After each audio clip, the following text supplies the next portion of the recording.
Samurai, FiOth here, and in this vid we're gonna be experimenting and explaining how tempering works in the blacksmith menu. Now, tempering is one of the most important functions of the blacksmith because it allows you basically to take the perks of a weapon and change them so you create combinations that benefit your playstyle and your overall damage output.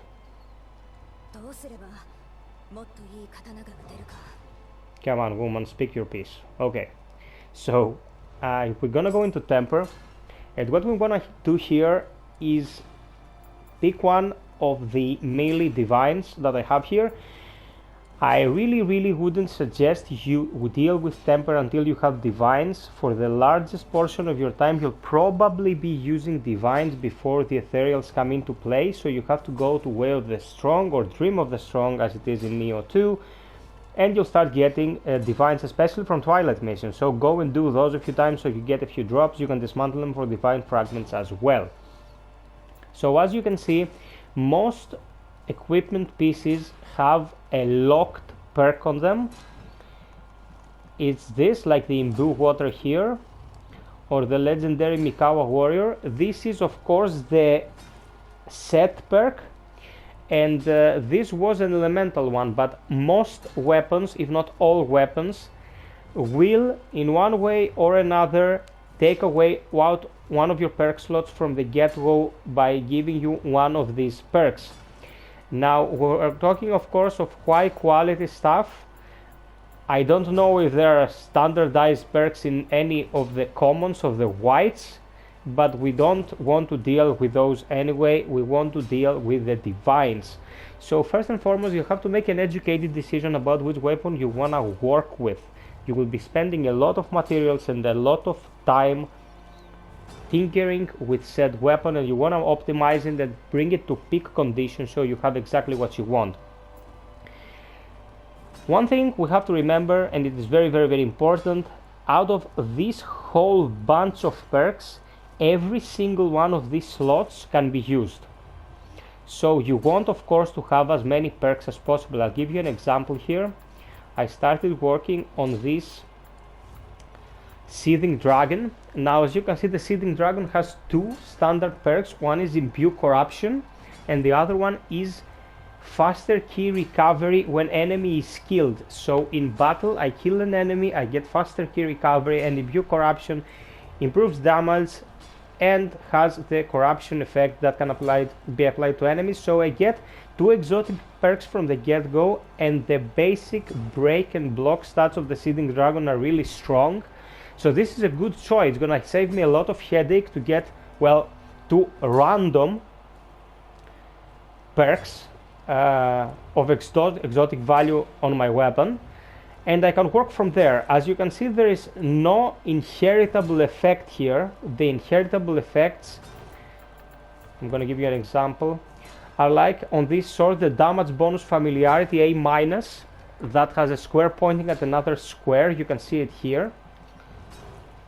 We're gonna talk about soul matching and inheritance in a future vid, but what you can basically do is, if you maximize your familiarity with this sword, the Odenta Mitsuyo, you can soul match it to the Seething Dragon, and we can take this damage bonus familiarity and pass it on to the Seething Dragon.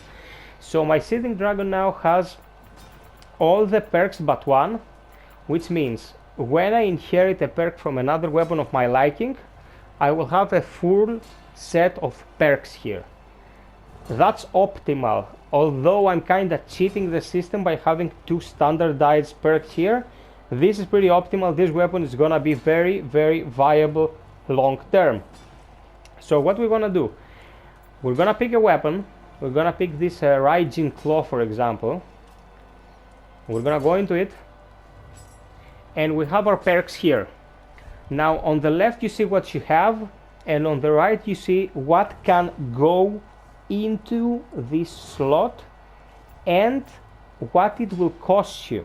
So I have 459 Umbracites, 15 quality Umbracites, and 2 Fabled Umbracites. There is an extra tier, but you will not have access to it until later. So the first thing we want to do, and this has to be done for every piece you wanna have the best possible roll of, you have to get a stat bonus related to the weapon at A-. What I mean, I'm gonna demonstrate here. As you can see, this attack bonus magic A- here, and down here the initial largest bonus that it could take, it's from magic, because it is a switchglaive. So you're gonna run a magic and Onmyo build with it. So since we get a hint of what we should be striving for, we want to capitalize on that. You do not want a weapon like a single sword that draws from heart, for example, to have its A- bonus from strength, because you'll have to split stat and then you're gonna lose effectiveness when speccing your character. I'm gonna make a video on speccing characters as well, and they will all be linked, and there will be a playlist popping up on top of the vid. But as you can understand, these are trying times, guys, with the coronavirus and all. We don't have too much time, people working in my line of work, so you'll have to cut me some slack. I will be bringing vids about all this stuff to you very soon. So, on with the subject at hand. The first thing we want to roll is an attack bonus that benefits what we want to be running. So as you can see here, I managed to get attack bonus magic A-. Why I say A- and not something better? Because when you max your familiarity, this will be an A+, and this is a really high bonus, like going for A- or AAA or whatever. It's gonna be like tossing a coin from the roof of a high building and hoping it will land on its edge. Like, your chances are abysmal. Don't even try. A- is very doable though. So we go back to Raijin, and as we can see, we're not getting it from anywhere. We're not getting a bonus stat here, we're not getting anything. So what are we gonna do? It's a roulette, actually.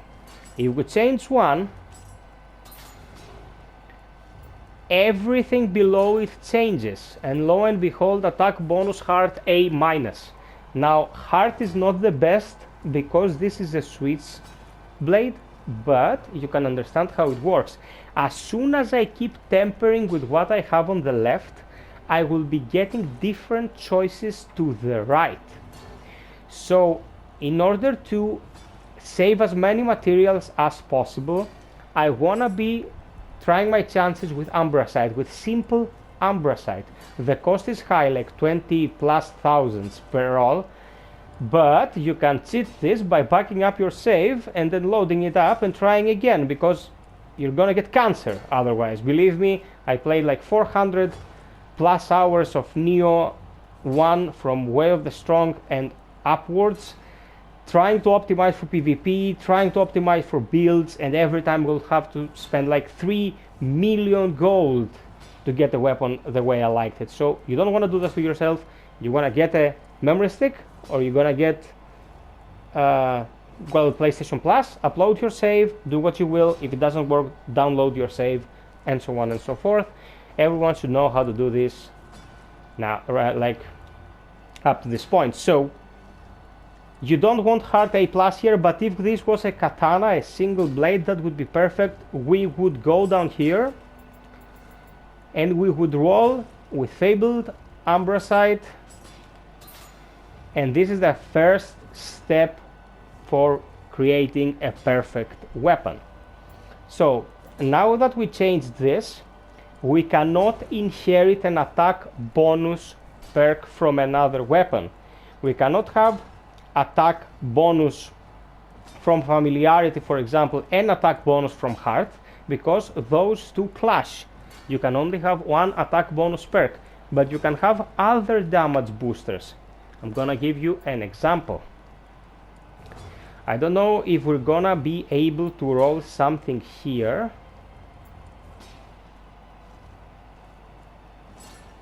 Well, it doesn't help us right now, but we're gonna do a few rerolls and see if we get lucky. For example, grapple damage. Grapple damage you can have a higher output of. It doesn't clash with attack bonus. That is one example. There are many other examples, and there are many things that you can draw from other weapons to increase the effectiveness of this weapon. For example, another stat that you want to be looking for is active ski kill damage. You cannot have low active ski key damage and active skill key damage, for example. Like things that have pretty much the same names tend to clash with each other, and you cannot use them in combination. But your best bet for optimizing your DPS is attack bonus of the stat that you want. Okay, then apart from that, you wanna make sure you have an inheritable that you want to use. I'm gonna explain what I mean here. Like I have this mid attack break here. Okay, mid attack break can go into my switchglaive.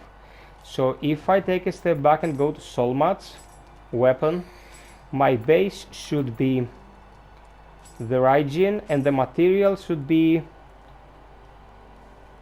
oh my god, give me a second, guys. Go back to temper. I did exactly what I was telling you not to do. I have break here, and we don't want break. We're gonna put key consumption, and we're gonna put block. Okay, so we don't have anything related to break here. We go to soul mats, weapon, we put the Raijin here, and we put this iron switchglaive here. As you can see, my mid attack break will pass from the iron switchglaive to my Raijin claw. Okay, so if I do this, you're using weapon that has reached its maximum level of familiarity as a material, so its special effect can be inherited. Because my iron switchglaive is already maxed on familiarity, pressing yes will transfer the effect. And now I have a Raijin claw with mid attack break, and my iron switchglaive is no more. It disappeared. So we go back to temper, back to our switchglaive, the Raijin claw. And now we have this that we cannot touch from temper, and everything remaining here is not gonna be break related. Okay, as you can see here, no break, no break, no break, and no break. Sometimes it is good to inherit something first, so you reduce your chances of running into break perks as you reroll with temper. As you can see here, for example, now my attack bonus heart can become an attack bonus strength. I want to change it just for laughs, and now it can change it to stamina and so on and so forth. You can experiment with it. As long as you have an attack bonus here, you will not be able to get an attack bonus from somewhere else.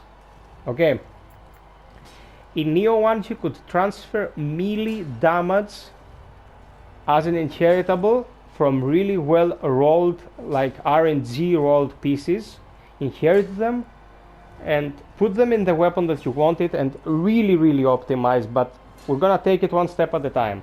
So as soon as you have your inherited perk and the attack bonus that you want, you are good to go for the rest. You can roll whatever you want. Like if I wanna be really cheeky and have a weapon that is full of exotic level perks, I will put life drain quick attack here, like final blow damage, and high attack key consumption, for example. So I have two exotics. I have a rare that is of course a standard, a mid attack break, and two other perks, and I can still keep going if I have materials and keep re-rolling and trying my luck and trying to get better ones. If you want to get really specific things, you're gonna spend a lot of time in tempering, guys. I'm telling you, it can get quite frustrating, but it's really a creative process as well, because you can create some really insane weapons. Like in my Elysian playthrough, I was just picking things up and mixing and matching sets and trying to increase my martial points to be able to get the master perks from the skill trees so I could get my trophies and see what works and what doesn't.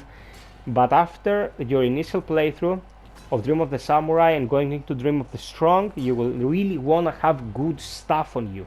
Like we will want to go upwards from 1200 attack in the first couple of regions to be combat worthy. So this is the way tempering works. Is a slot machine. You pull the lever and hope that you land something good, but if you can use inherited effects and knowing what attack bonus you wanna go after, like it's really simple. If you go to your stats, like from here, go to your stats, press option, and you can see constitution. If you wanna use a spear, you're gonna be constitution heavy. If you're gonna go with a single blade, you're gonna go hard. If you're gonna use a tonfa, you're gonna go courage. If you wanna use an axe, you're gonna go stamina, and so on and so forth. So your attack bonus A- will have to be that same effect. I hope it all makes sense. If you have any questions at all, feel free to ask me in the comment section below. I will be covering everything in Neo 2, guys. Like, I'm making guides about everything I can get my hands on, and I will be explaining the forge in great detail. So sub, like, and share. Any suggestions you might have for future vids are very, very welcome. And until next time, be well, stay frosty, and always strive for perfection. Cheers!